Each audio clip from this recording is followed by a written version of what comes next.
Ne gâchons pas la chance qui nous est donnée.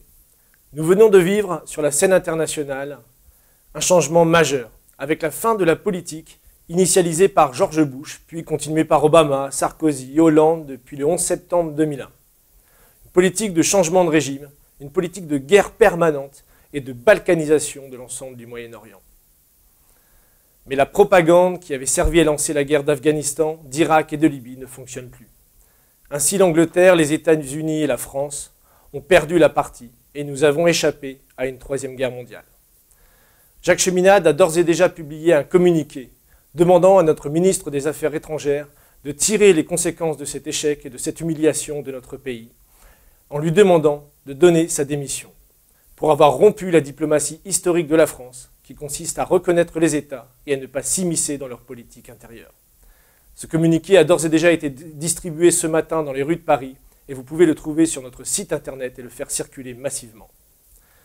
Il est peut-être utile ici de rappeler que la guerre du coltan et des autres matières premières qui se déroulent en République démocratique du Congo a fait déjà plus de 4 millions de morts et rend notre ministre des Affaires étrangères beaucoup moins bavard.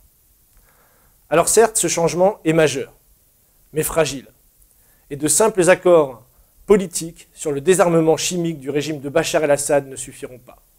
À ce changement géopolitique doit s'accompagner un changement et une révolution économique.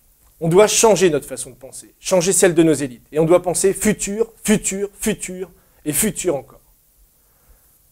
Vous rappelez-vous que le vice-premier ministre russe avait proposé que le dernier sommet du G20 soit consacré à des discussions pour lancer une coopération scientifique internationale pour défendre la Terre de la menace des astéroïdes, comme l'avait proposé Jacques Cheminade lors de la présidentielle.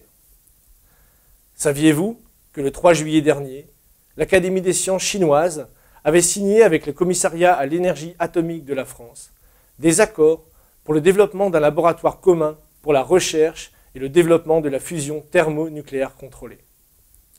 Saviez-vous encore qu'il y a 2 semaines, le gouvernement jordanien avait donné son feu vert pour le lancement du projet de canal entre la mer Morte et la mer Rouge pour augmenter le volume des eaux du Jourdain de plus de 100 milliards de mètres cubes d'eau par an et permettre l'agriculture et l'industrie de demain dans cette région.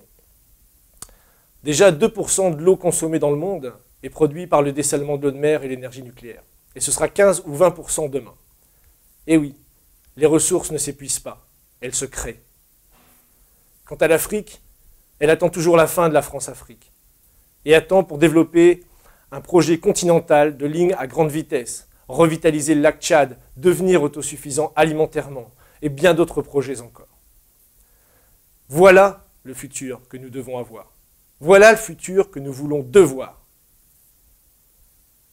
La France devra dans ce futur prendre sa part et jouer un rôle de premier plan. C'est pourquoi nous disons au revoir à M. Laurent Fabius. Comme je le disais, une occasion nous est donnée. À nous de ne pas la gâcher.